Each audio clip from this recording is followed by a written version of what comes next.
Ça tourne. Bon ok, aujourd'hui je suis à Bonneuil dans le 94 chez Triumph GB Motors 94 pour essayer cette tant attendue, en tout cas pour moi puisque ça fait 3 mois que j'attends de pouvoir l'essayer. Triumph Speed 400, c'est la cousine du Scrambler 400X que j'avais déjà essayé ici même. Elle a des specs un petit peu différentes, on n'a pas de roue de 19 pouces à l'avant, on a des petites choses qui changent, tout ça elle est un peu plus légère. On va voir ça tout de suite avec la fiche technique. À l'avant, on a donc une jante de 17 pouces avec un Pirelli Diablo Rosso 3 en 110 de large, arrêté par un très efficace disque de 300 mm de diamètre et un étrier radial 4 pistons monté sur une très belle fourche inversée. On a 13 litres d'essence, ce qui promet d'après Triumph, et ça semble vérifier, entre 300 et 350 km d'autonomie. Le petit mono, il développe, comme dans sa cousine, 40 chevaux à 8000 tours minute et il offre 3,9 mètres-kg de couple ou 38,2 Nm. J'ai fait la conversion ce matin et tout ça à 6500 tours. Il est associé à une boîte 6 dont la sortie de boîte est sur le côté droit. C'est pas habituel, mais le pot pour autant n'est pas à gauche. Ils n'ont pas tout inversé. Bref, c'est quand même très joli comme ensemble. Ce Speed 400 pèse 170 kg, soit 9 kg de moins que sa cousine. La selle est à 790 mm de haut, soit 45 mm plus basse que sur le Scrambler 400X. À l'arrière, on a une jante de 17 pouces avec un pneu en 150 de large et un disque de 230 mm de diamètre avec un étrier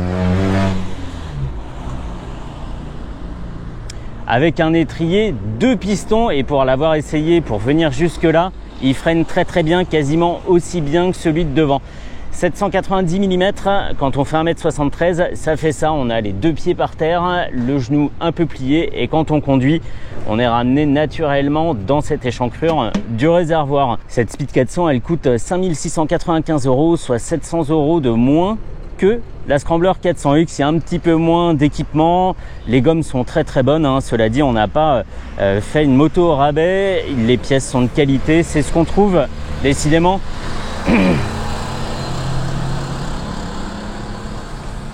merci. C'est ce qu'on trouve sur le reste de la gamme Triumph, en Komodo, tout ça. On va voir ça tout de suite. Est-ce que j'ai oublié quelque chose? Il me semble pas. On y va, go. Ah putain, faut que je fasse réparer ça.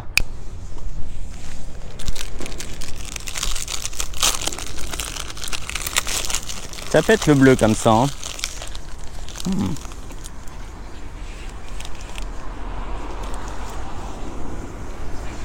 Allez, c'est parti. Sous les yeux, on a la même instrumentation que pour le Scrambler 400X, à savoir un énorme compteur à aiguilles qui va de 0 à 180 km/h. C'est quasiment 180 degrés d'ailleurs sur le dessin, on est à un petit peu plus, c'est marrant. Tout ça est secondé par un écran à cristaux liquides avec un indicateur de rapport engagé, un compte tours dont la zone rouge commence à 12 000 tours, mais on n'ira pas jusque là aujourd'hui. Une jauge à essence divisée en 8 segments, une horloge en tout petit en bas à droite, et des informations qu'on peut faire varier avec le bouton info sur le commodo de gauche. On a le contrôle de traction, les réglages, le totaliseur. Ici elle a 858 km. On a un trip 1, trip 2, une conso instantanée en km par litre, une conso moyenne en km par litre, ici 24 km par litre. Si on fait le calcul, on tombe bien à 300 km. Et ensuite on revient à l'autonomie restante. Hop. L'autonomie restante d'ailleurs qui se met à jour très régulièrement. On a des valeurs qui varient entre 270 et un peu plus de 400 km. Et c'est pas mal. Ça fait une conso dans les 4 litres au 100. Allez, voilà. Le gros atout de cette machine, c'est évidemment son poids très contenu. 170 kg, c'est que dalle. Et tout ça mu par un petit moteur. Sur le papier, il semble pas très puissant ce moteur avec ses 40 chevaux. Mais ça fait un ensemble très dynamique avec une disponibilité immédiate de la puissance en bas du régime. C'est très agréable. Et avec un peu de couple pour pouvoir relancer comme il faut, même quand on est en 6ème, vers 6000 tours, on a encore de la ressource.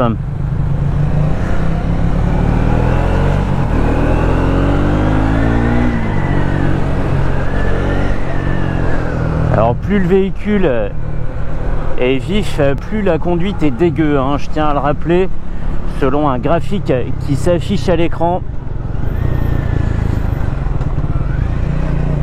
Et on va aller par là, on se faufile tranquille avec un angle de braquage vraiment super. J'ai pu me faufiler dans les bouchons à Paris quasiment à 90 degrés entre les voitures.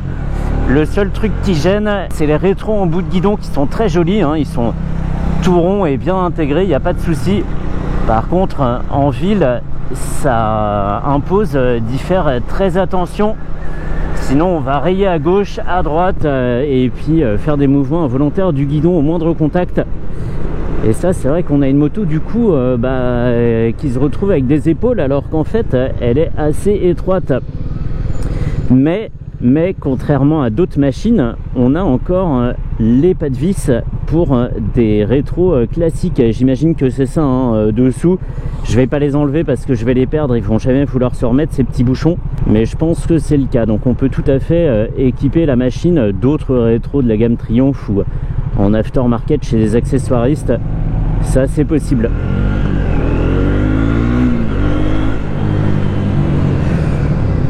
Et le disque de 300 mm, même si j'ai essayé de pas conduire la moto entre guillemets pour pas être surpris par certaines choses bien avant de filmer ou de commencer à m'habituer à la machine, le disque à l'avant et son étrier 4 pistons un mordant tellement énorme que c'est difficile de pas s'en rendre compte. Même en y faisant très légèrement appel, l'attaque sur le levier est quasi instantanée et on a une machine qui demande qu'à freiner tard. C'est diabolique d'efficacité et le frein arrière, je le disais aussi, n'est pas en reste, hein. C'est pas parce qu'il fait 230 mm de diamètre et qu'il a un étrier 2 pistons que il est en reste. Il freine très bien. Il n'a pas un rôle de ralentisseur, on pourrait se servir que de lui. Allez, ça cravache.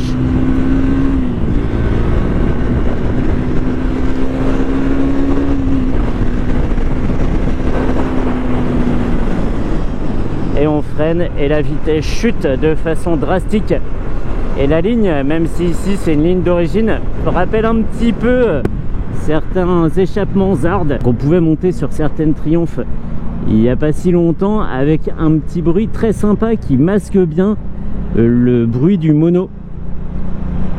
On a un peu plus de mal à identifier l'architecture du moteur et c'est super plaisant à l'oreille.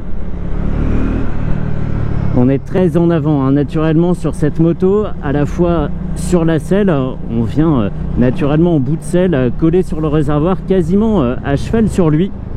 Je vais le laisser passer hein, parce que face à la poule, le grain de maïs a toujours tort. Hein. Et on est aussi un peu en avant du dos, un peu à la recherche de performance. Et on les a, hein, ça me rappelle tout à fait l'esprit de la G310R chez BMW, des machines qui payent pas de mine techniquement sur le papier, mais qui distillent un énorme sentiment de plaisir, quelque chose d'instantané parce que on n'a pas une machine difficile à emmener, on se sent très vite en confiance avec un gabarit aussi compact et un poids aussi léger que celui-ci, et on se retrouve à cravacher le mono très vite et de façon super sportive. Hop là, et on arrive, on freine tard, bim bam boum, hop, tout ce qu'ils ont vu c'est un éclair bleu, terminé. Vraiment super plaisant ce genre de machine là, j'aime vraiment beaucoup avec un bon toucher de route sur les pneus, pas une mise sur l'angle très violente parce qu'on a des pneus finalement qui sont pas très larges hein. On a un 110 à l'avant, un 150 à l'arrière, mais une machine pas surprenante. On va un peu se calmer. Ça touche à gauche.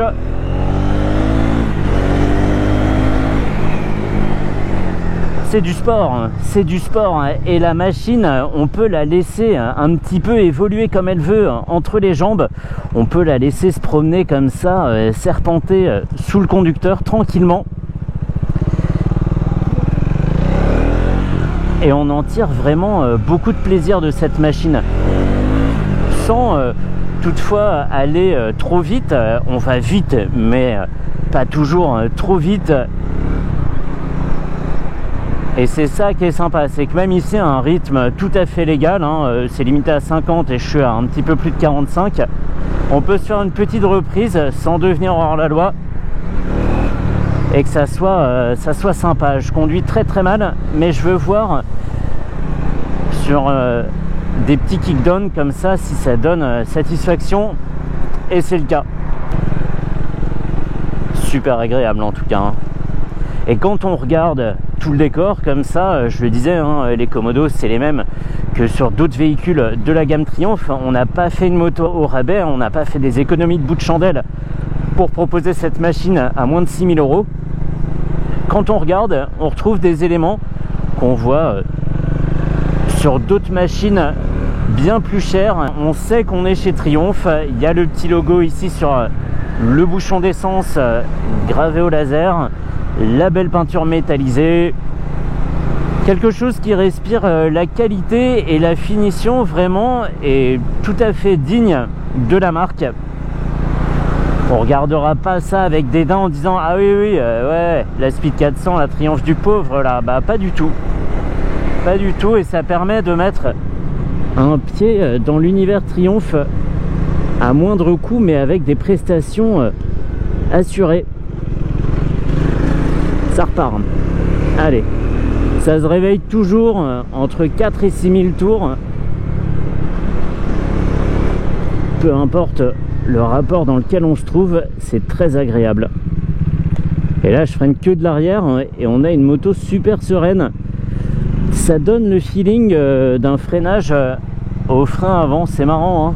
Elle est saine cette machine. Allez, stop, tu te calmes maintenant, hein. Ça va bien, hein. Prête à bondir en seconde à 2000 tours, prêt à attaquer. Et je vois le phare LED dans l'arrière de cette Fiat 500 avec une petite signature lumineuse. Alors c'est pas ce qu'on a l'habitude de voir ailleurs chez Triumph, hein. C'est deux petites taches en bas du phare, mais c'est quand même très joli. Il faudrait qu'ils sortent une version Café Racer de celle-ci, avec ou sans bulle, hein. Mais ce qui était par exemple la Street Cup en son époque, qui était la Street Twin, mais en version guidon bracelet.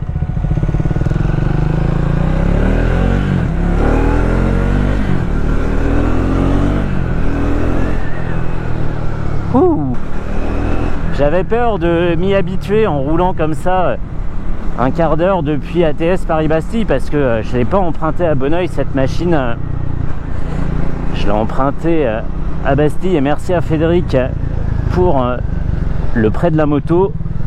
J'avais peur de m'y habituer, de me dire ah ouais c'est cool les premiers temps, la vivacité de la machine, tout ça, mais en fait même là bah, je m'y suis toujours pas fait, je trouve toujours ça très plaisant. Alors ici, en conduisant comme un sac et en ayant le plein, on m'annonce une autonomie de 350 km. Elle va pas tarder à augmenter cette autonomie si je me stabilise à un rythme bien précis. On va se mettre à un rythme de ville à 50 et on peut comme ça dépasser les 400 km d'autonomie, ce qui semble vérifié hein, par les premiers propriétaires. Donc c'est bien, c'est pas parce qu'on a 13 litres et pas 15 ou 17 qu'on sera tout le temps à la pompe. Un petit mono de 40 chevaux aussi sobre, c'est bien. Une sélection super douce des rapports, ça claque pas, ça passe tout seul, sans hésitation. On n'a pas à être super franc sur le passage de rapport. Et ça se fait tout seul. Ici en 5e, je peux être un tout petit peu plus de 50. À 4000 tours, kickdown, on repart. Hop, kickdown encore. C'est ce que j'aime. Ça me fait beaucoup penser à une 125 cm3 par son agilité. Mais en plus, on a de la ressource puisqu'on a 25 chevaux de plus que la plus puissante des 125. Mais l'agilité et l'esprit sont bien les mêmes.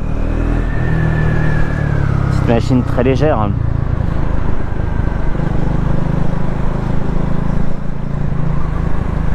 Et la prise en main se fait sans y penser, hein. De par le gabarit compact et le poids contenu, je le disais, je me répète, c'est fou.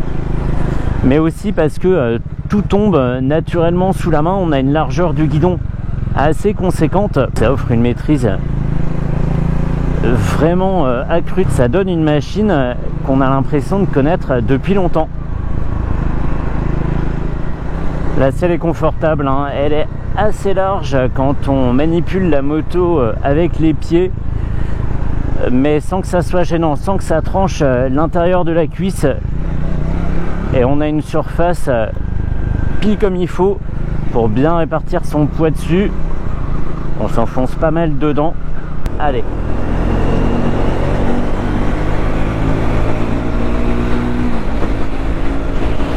Hop. Il y a des vibrations, hein, en 6ème, passer 7000 tours, mais elles sont pas désagréables. On voit encore dans les rétros et il y en a assez peu dans les pieds. C'est surtout dans l'entrejambe qu'on les ressent, ces tout petits fourmillements. Mais c'est pas gênant, on pourra rester à rythme soutenu pendant quelques dizaines de minutes sans risquer la paralysie de cette partie de son anatomie. Et ça virevolte, ça saute. Une vraie puce, cette machine.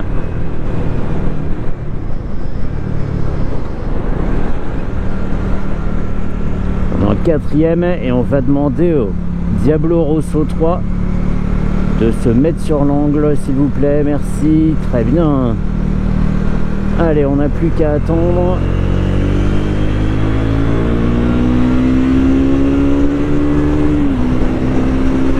Le bruit.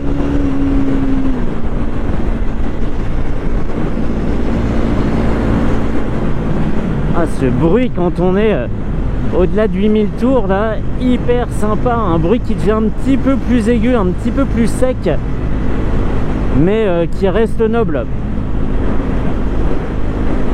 Super sympa. Cette moto, elle est maîtrisée de bout en bout. Depuis le freinage à l'avant jusqu'à l'autonomie offerte, le comportement du moteur et à l'arrière, le freinage et la tenue de route des gommes, c'est vraiment quasiment parfait. Le seul petit point, mais ça se règle facilement, c'est les rétros en bout de guidon. Mais sinon, on a une machine, rappelons-le quand même, hein, pour 5700 € qui offre des prestations, je trouve, quasiment inégalées dans le parc de roues actuel. Tout est très bien fait et on pourra s'amuser avec pendant vraiment longtemps. On peut l'exploiter sauvagement et puis le lendemain rouler tranquillou, privilégier l'autonomie. On peut faire un petit peu ce qu'on veut avec cette moto aux multiples facettes.